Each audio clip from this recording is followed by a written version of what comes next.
Welcome to Cincinnati's Hope. I'm your host, Cheryl Jones. Today we are at the Cincinnati Pet Expo interviewing a unique individual who has really made a difference in the Cincinnati community. He has started a very cool organization, Cool Critters Outreach. Let's take a look.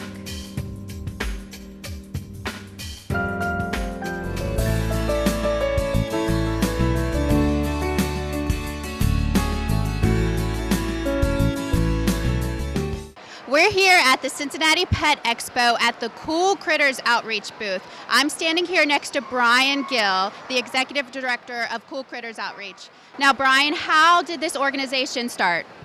This organization started about 4 or 5 years ago. We started to realize there was no actual rescue groups or no humane societies for reptiles. So I started it in an effort to educate more of the public about the animals. As soon as I started Cool Critters Outreach, it quickly became the rescue operation that it is. So we take the rescued animals, we go out to schools and birthday parties and daycares and educate everybody. We bring the animals with us, do all the education work, let them see the animals and touch the animals and hold the animals and ask other. It's a very interactive program the way we have it set up.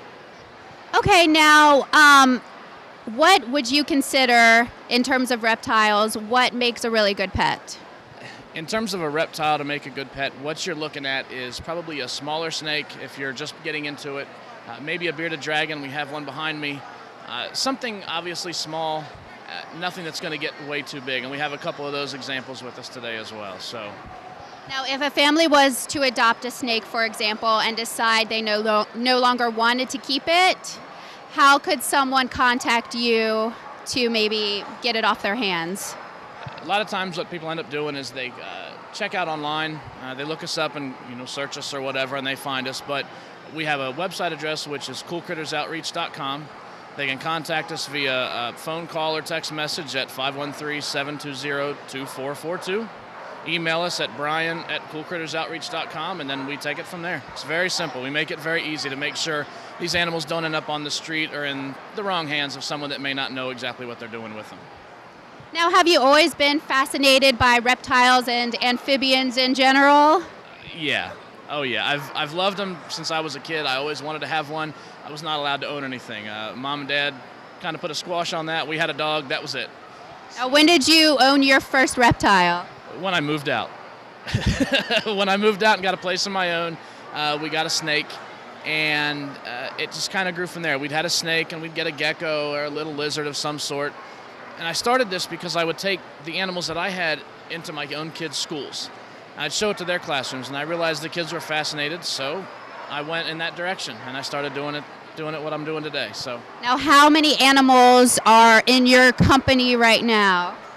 Right now, we're housing, I want to say, right around 40. Yeah, it's a lot. I mean, we have 3 dogs, we have 2 cats as regular household pets, but the rest of them, we have a lot of reptiles and amphibians and like tarantulas, the invertebrates and things like that. So, what is your most unusual or rare creature? I don't know that I necessarily have anything unusual or rare. I guess let me take that back. The Goliath tarantula that I have that I'm actually showing here today, that's probably the oddest thing I've gotten in. It's kind of common to get in the alligators. It's normal to get in the iguanas and things, but the big tarantula, having that dropped off on my doorstep on Christmas Eve a couple years ago was interesting. Now, any injuries you've sustained over the last couple years? I couldn't tell you how many times I've been bitten. Luckily, I've still got all my fingers. I'm good to go. But I definitely have been bitten countless times. I've been bit by the alligators. I've been bitten by snakes. I have not yet been tagged by a tarantula. We're good to go with that. But other than that, it happens. I mean, my own kids have been bitten. I was doing a program a couple years ago, and my youngest daughter, who helps out, we're showing it to the scouts, and all of a sudden I heard screams from the moms in the background, and I look over, and she, for some reason the snake got startled. It bit my daughter, but she was like, oh, well, I'm okay, and kept on moving. So it's part of the job. Now, are you looking for volunteers for your organization?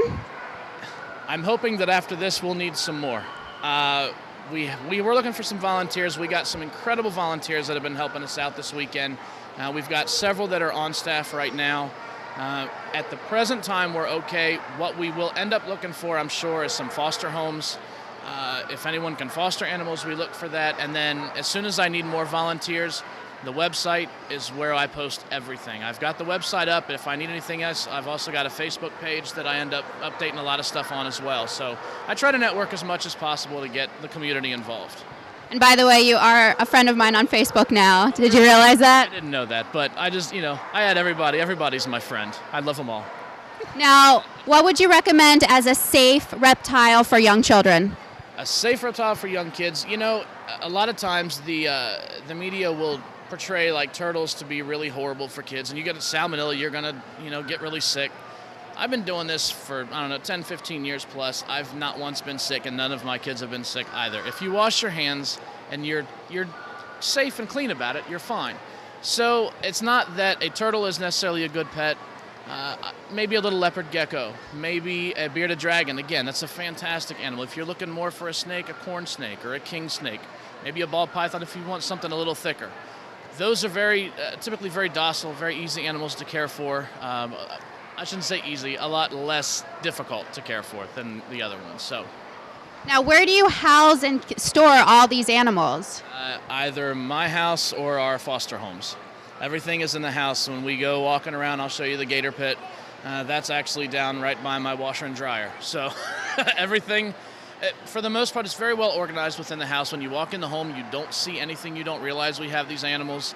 I've had people go into our partially finished basement, and they don't realize that they're next to a bunch of gators because we keep it very clean. It's we have to live there as well. So it's a lot of work, but it's worth it. Okay. And just to wrap up, why would you recommend any family keep a reptile as a pet? It's something definitely a little bit different, and they can be absolutely fascinating to watch depending on the animal you get. You can decorate their cages and make it look so amazing and so interesting. You make it part of your furniture, if you will. I mean, it just can look incredible. And like I said, some of these animals, believe it or not, they've got personalities. So you want to make sure that you get one that is healthy, that is happy, that is going to be a decent pet for you. Do a lot of the research. Please do the research on it before you get it, because if you get something, and again, as we show some of the animals here, I'll kind of tell you a little bit of the stories. You never know what you're going to get into. If you don't research it, you could get something you're not counting on. So, well, it's definitely unique, that's for sure. What do you really hope to accomplish by being here this weekend at the Pet Expo? What we're hoping to accomplish is obviously to get the word out about Cool Critters Outreach. We want to let people know that there is an organization here in town that will, easily we can talk to you. If you just have a question about how to care for an animal, you can call us, you can email us, whatever. We will help you out. That's fine. If you have an animal you have to give up, you can give us a call. We'll help you out as well. If we can't take it, we'll have a volunteer take it. We'll find a foster home for it. I'll recommend some other people as well. We just want to get the word out that, yes, some of these are really cool animals, but you really you got to think about it before you get them. Don't pick up an alligator. Get a gecko instead. Thanks so much, Brian. All right, Mackenzie, you're Brian's daughter. How old are you? 11. Yeah. You're 11? What school do you go to? Whitaker Elementary And where's that? in Finneytown. In Finneytown. Now, do you think your dad is unusual for having all these animals? I'm sort of like him now, so I wouldn't exactly call him unusual because we're kind of the same. But yeah, a lot of my friends think he is, so. What do you think's the coolest pet that you own? Probably our Sulcata tortoise, Peekaboo, because she has a great personality. She's really cool. That's awesome. Now, do you think that your friends are scared to come over because of all these animals you have? A couple of them have told me that they're afraid, but a lot of them are used to it. All right, are you going to show us this animal right here? Yeah. Want to talk about Pete? It's cool. All right. This is Pete. He's our bearded dragon. They're native to Australia. This is one of those that I was saying can make a pretty good pet. While they need some space to roam, they like to climb. They like it nice and warm. But overall, this is pretty much what he does all day. He loves to sit around. They love to look around. They've got incredible personalities. So this is